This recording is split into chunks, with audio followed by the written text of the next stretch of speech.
আমার কাছে কবুতর অনেক সুন্দর মনে হয়, ঠিক না? একটা হরিণের বাচ্চা কত সুন্দর দেখতে। বিভিন্ন জিনিস আমরা চয়েস করি।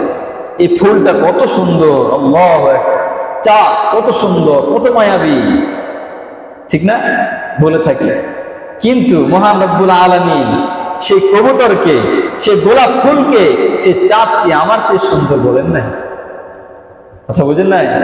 হ্যাঁ, এত সুন্দর করে আমাকে বানিয়েছেন, কিন্তু পরে আবার আরেকটা কথা বলে দিয়েছে, সুম্মা রাদাদনাহু আসফালা সাফিলিন। এই সুন্দর আকার আকৃতি একদিন থাকবে না, থাকবে না, অস্থায়ী। অস্থায়ী না? বুড়া হলে থাকে কিছু, থাকে?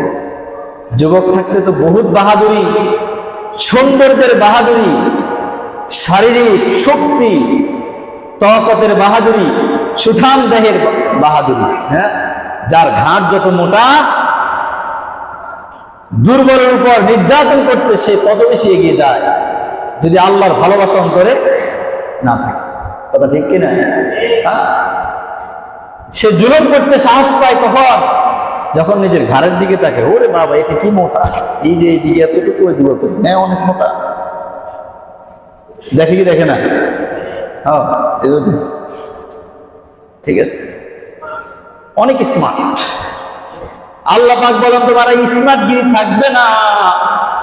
সুম্মা রাদাদনাহু আসফালা সাফিলিন, তোমার এই স্মার্ট গিরি অচিরে ধ্বংস হয়ে যাবে।